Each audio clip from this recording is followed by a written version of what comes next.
بسم الله الرحمن الرحیم. فصل نمبر 9 مذکر و مؤنث. نهم نمبر فصل چې دی نو دا د مذکر او د مؤنث په بیان کې دی. د دینه وړاندې ذکر شو چې دا خصوص او د عموم په اعتبار سره د اسم دو قسمونه دي، معرفه او نکره. او په دې فصل کې اوس په یو بل اعتبار سره د اسم دو قسمونه ذکر کیږي، د جنس په اعتبار سره. به اعتبار جنس کې اسم کی دو قسمه، لکه څنګه چې د عموم او خصوص په اعتبار سره د اسم دو قسمونه دي، معرفه او نکره. نو دغه شانته د جنس په اعتبار سره د اسم دو قسمونه دي، مذکر مؤنث. مذکر وہ اسم ہے کہ جس میں علامت تانیث کی نہ لفظی ہو نہ تقدیری.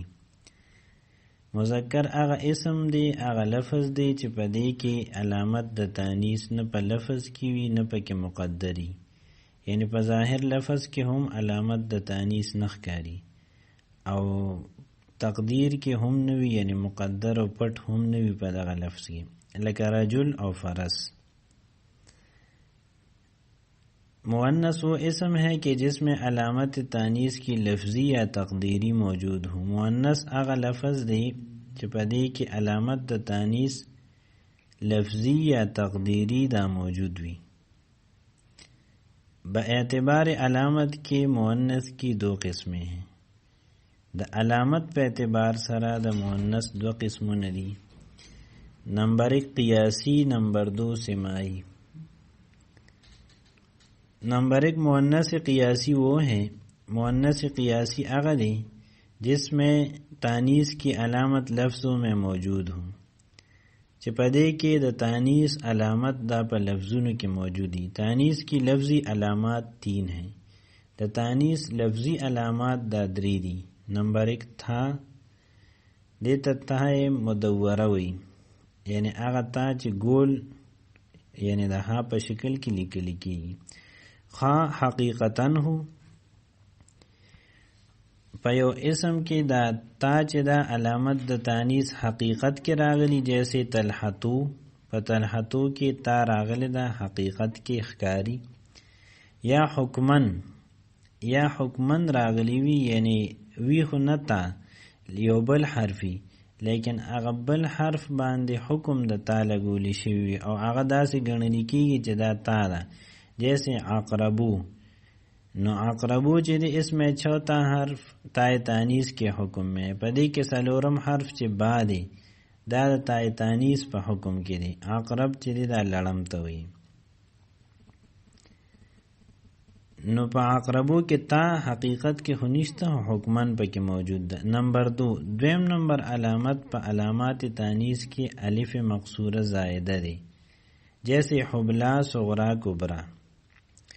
نو پدې ځای کې حبلا صغرا کبرا پدې کې الف ته اخره کې مقصوره وته پدې وجوي چې د دینه بعد حمزه نه دراغلي، او چې کله دینه بعد حمزه راشي بیا وته الف ممدوده وي، او زائده وته پدې وجوي چې د حرف اصلي په مقابله کې نه دی، یعنی حرف اصلي نه ده د حمزه بلکې زائد ده. او الف ممدوده دریم نمبر علامت په علامات تانیث کې الف ممدوده دی، لکه حمراء. الف ممدوده هغه الف توي چې د هغې نه بعد پیوست حمزه راغلی، لکه په حمراء کې الف دی ورپسې حمزه ده. بیضاء کې الف دی ورپسې حمزه ده. نمبر 2 مؤنث سماعی.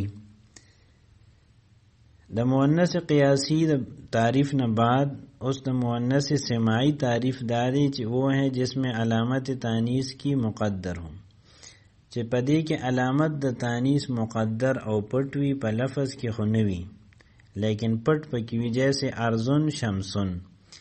ارزن کے اصل میں ارزتن اور شمسن کے اصل میں شمستن تھا. ارزن په اصل کې ارزتن نو تا پکې مقدر ده، اور شمسن په اصل کې شمستونو په دې کې تا مقدر ده، کیونکہ ان کی تصغیر اوریزتن و شمیستن ہے.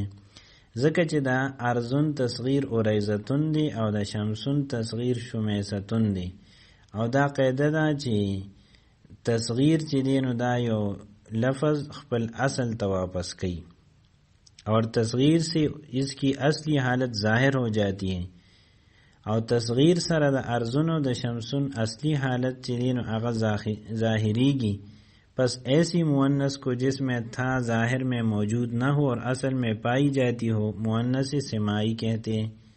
نو دا سے مؤنث چې پای کې تھا په ظاهر کې موجود نه وي لیکن په اصل کې موندل کېږي نو دې ته مؤنث سماعی ویل کېږي۔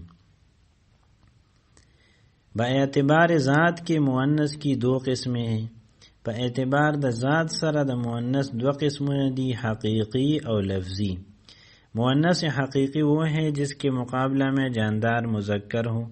مؤنث حقیقی هغې ته وایي چې د هغې په مقابله کې یو جاندار مذکر هم وي، خواہ علامت تانیث کی موجود ہو یا نہ ہو۔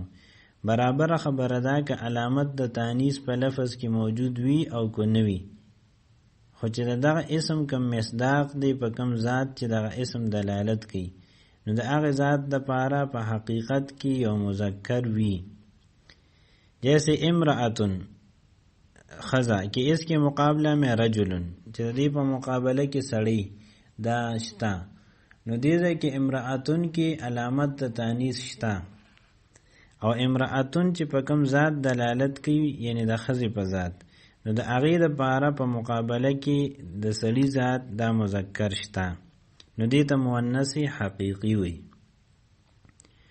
اور اتان گدی کہ اس کے مقابلہ میں حمار گدا ہے، یعنی اتان خرا چې د دې په مقابله کې حمار یعنی خر دا مذکر حیوان داشتا۔